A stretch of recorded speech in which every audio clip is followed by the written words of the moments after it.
So our mission is to provide meals to those who are unable to provide for themselves. Many of our patrons are homebound, many are disabled, many are old, and some are young. And so it's for anybody who's unable to cook for themselves or go shopping for themselves. We're able to provide them with nutritious, fresh meals on a daily basis.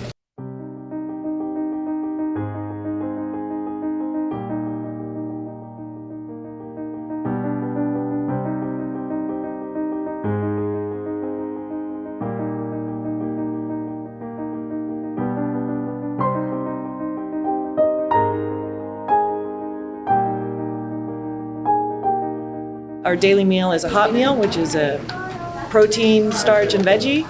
Then we also have a bowl of soup, and we have a bag which has a sandwich, a dessert, a drink, fruit, and the such. And so what you saw today was all of that food being prepared and put into 2 coolers for our volunteers to deliver to our patrons.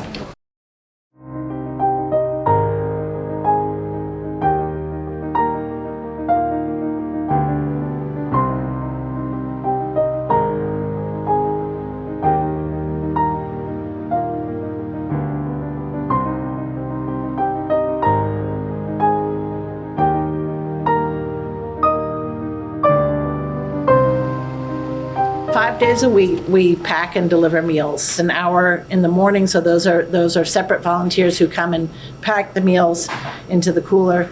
And then it's about 2 hours, and there are 5 different routes that go out from each location. We are out of Devon. We're located in Surrey Services, and we work collaboratively with them. In Bryn Mawr, we work with Bryn Mawr Hospital. Fortunately, both Bryn Mawr Hospital and Surrey, they provide us with freshly made food that's made that day. It is not any frozen meals. Many of the other service providers, Meals on Wheels programs, unfortunately, they're in a position where they can only provide frozen meals. So in any given year, we're serving about 235 seniors. Some folks are on the entire year, and others are on and off periodically. So at any given point, we're serving about 140 seniors between the 2 locations.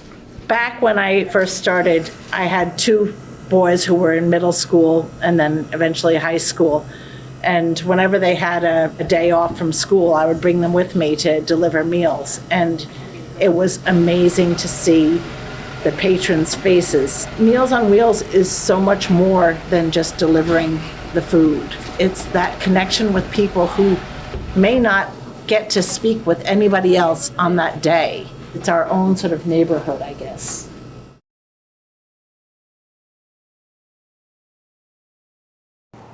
Hi, my name is Mackenzie Gross, and I'm a coordinator with Mainline Meals on Wheels in both the Devon and Bryn Mawr offices. I'm going to tell an example of when one of my fellow coordinators was able to help potentially save the life of one of our patrons. 2 of our volunteers were at the last stop on their delivery. They noticed that the food from the prior day was still hanging on the apartment door. They called the patron. They also knocked on the door, but they were not able to reach her.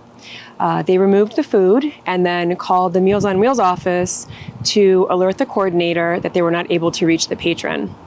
The coordinator called the patron. She also called the emergency contact for the patron and was not able to reach either. She then decided to call the Bryn Mawr Hospital to see if the patron had been admitted to the hospital, which she hadn't. And then finally, the coordinator called the manager of the apartment building to alert them of the situation. The manager was able to reach a family member and was given permission to enter the apartment. When they entered the apartment, they found the patron on the floor. She had fallen. We don't know what happened to her or how long she was on the floor, but she was taken to the hospital by ambulance for further care. The manager of the apartment building did contact Meals on Wheels to tell us that the family was very thankful that we were there to alert them of the situation. This example shows how the coordinators and volunteers of Meals on Wheels help to not only deliver food to our patrons, but also serve as a daily wellness check to make sure they're okay.